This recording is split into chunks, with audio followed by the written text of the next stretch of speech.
Welcome back, everybody, to Something to Wrestle with Bruce Prichard. I am Bruce Prichard, and this week we're going to discuss a host of topics from the Monday Night Wrestling Wars between Monday Night Raw, the WWE, and TNA's impact on the Spike Network.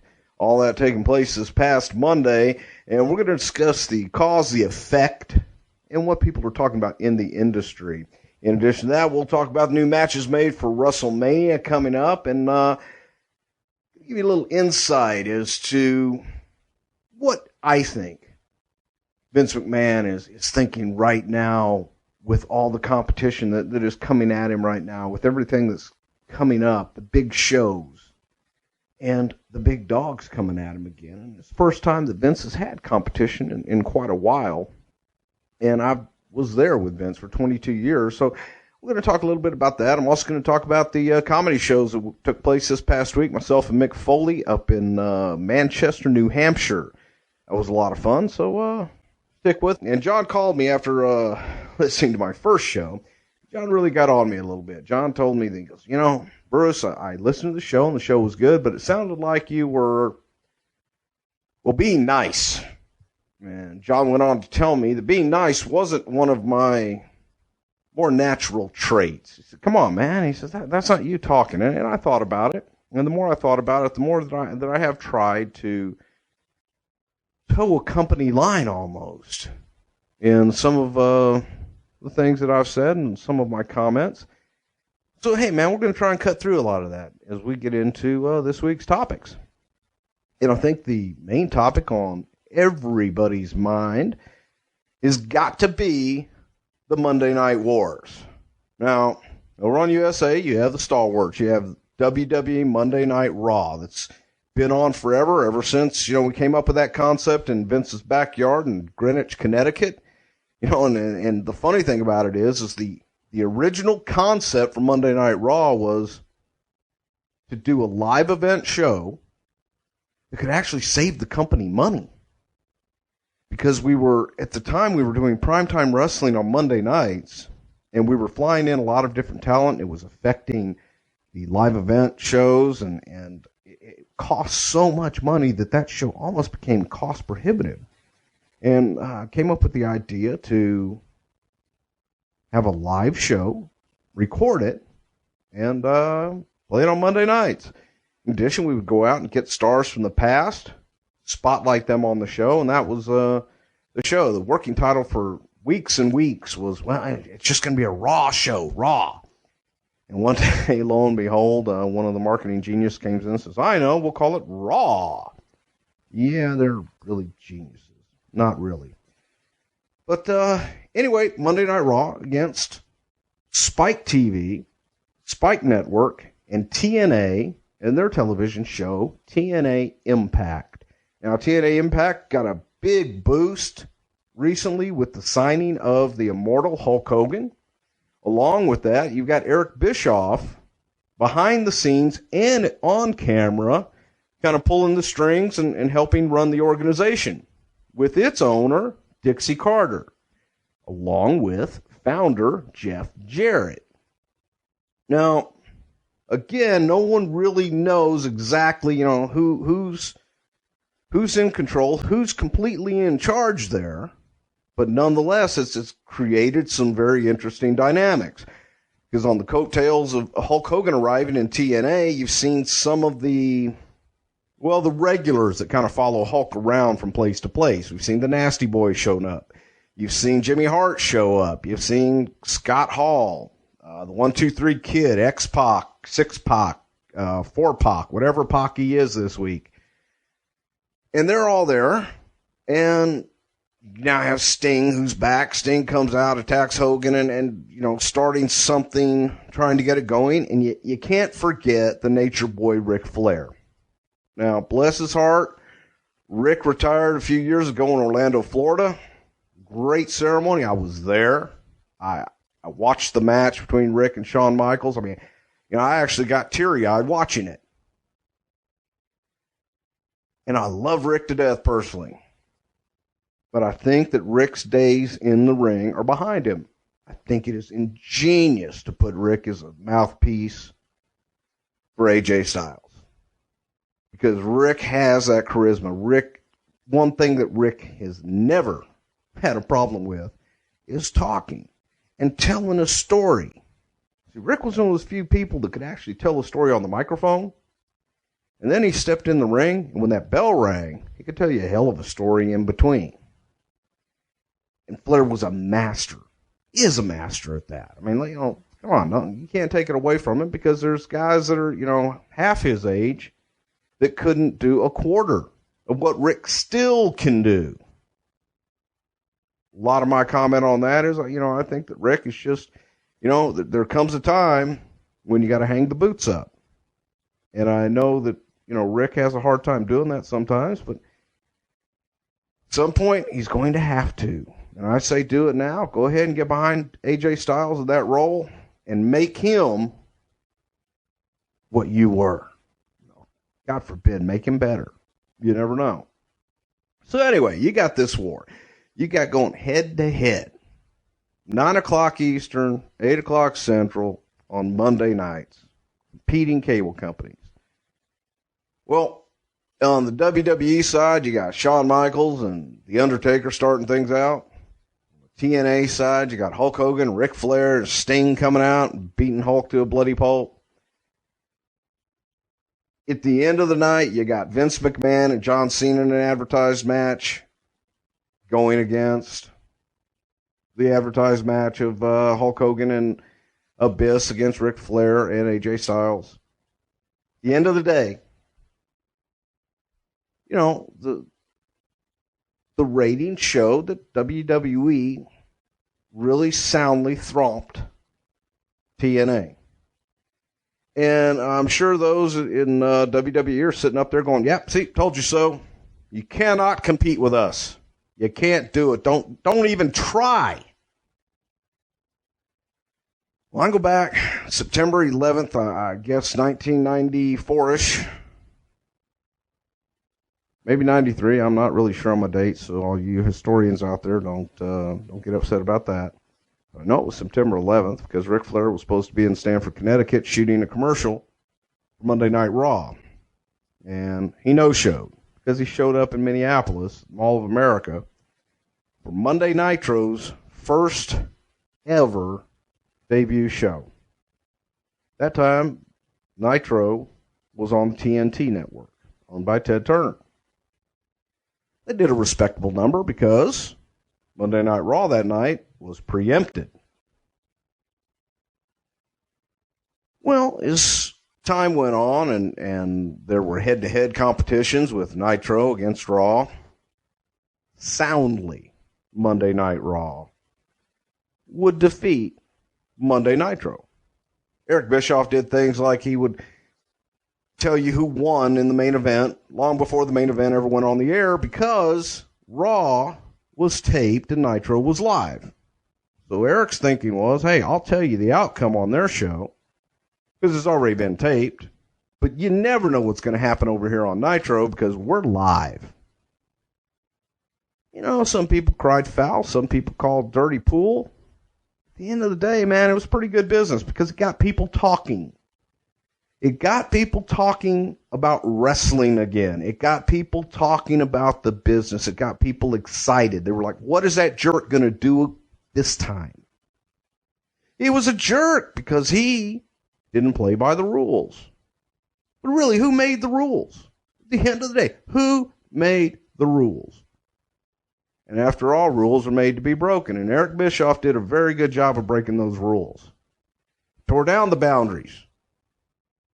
He said, hey,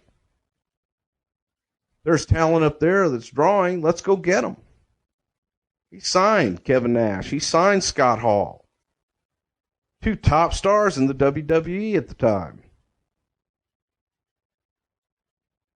Had them show up on Nitro and just had people talking. What's happening? Truth be told, they still were getting beaten the ratings each week. But something else was happening each week. That beating was getting less and less each week. When we started out, it may have been a 4-1, like it was the other night. Actually, I believe a 3-5-1. But then it became a 3.5 to a 1.5. Then a 3 to a 2. Then a 2.5 to a 2-1. Until those ratings were about neck and neck. And then the unthinkable. The almighty Hulk Hogan. Forever a good guy. Forever hero, man. Immortal. Turned his back on everything that he had stood for and became a heel. He became that dreaded bad guy. And on that date, Nitro took over Raw in the ratings and didn't look back for 18 months. And 18 months is a long time in this world, trust me. Well, Nitro, they ran that wave and they did a lot of very unconventional things that, a lot of people looked at and said, hey, that's not fair. But what is fair?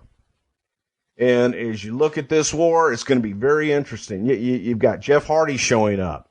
Jeff Hardy was last seen as the world champion on WWE. Hey, man, God bless him.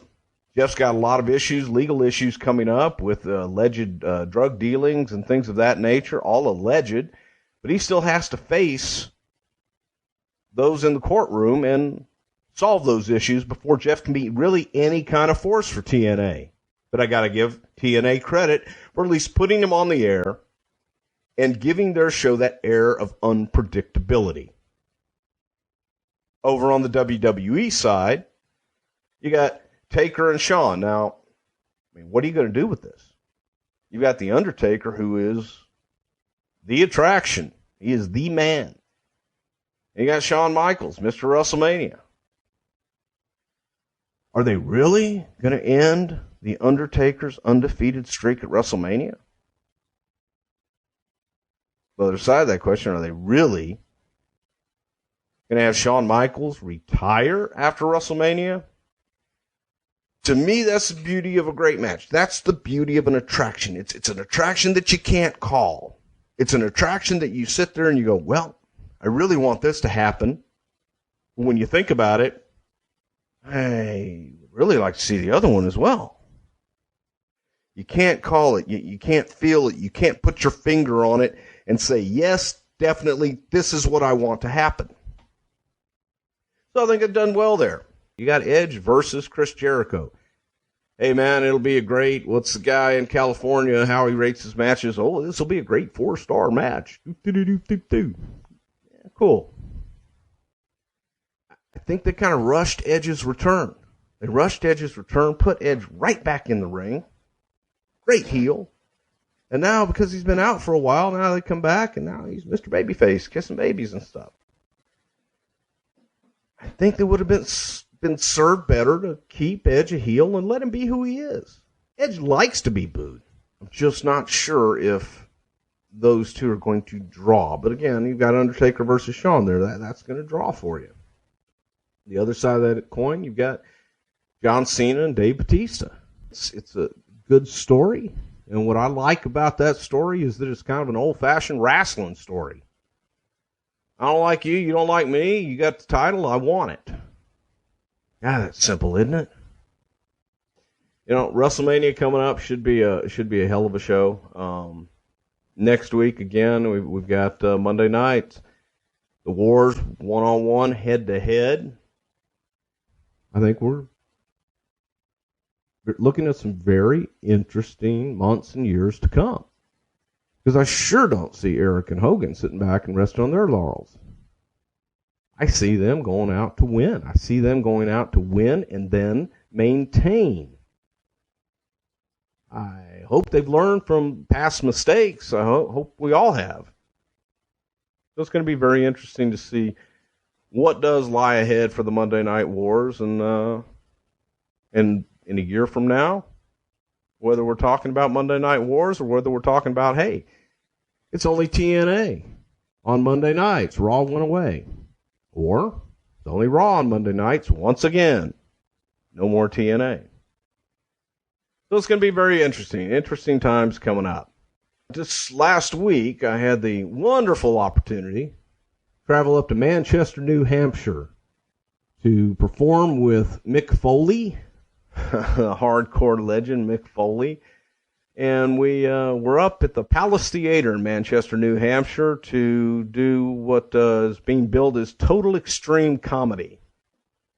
Now, this is my third or fourth one that I've done with Mick, and every time that I've done it, I'm billed on with Colt Cabana. I've yet to see Colt perform. I understand he's quite funny, but I find it funny that he's yet to make any of them.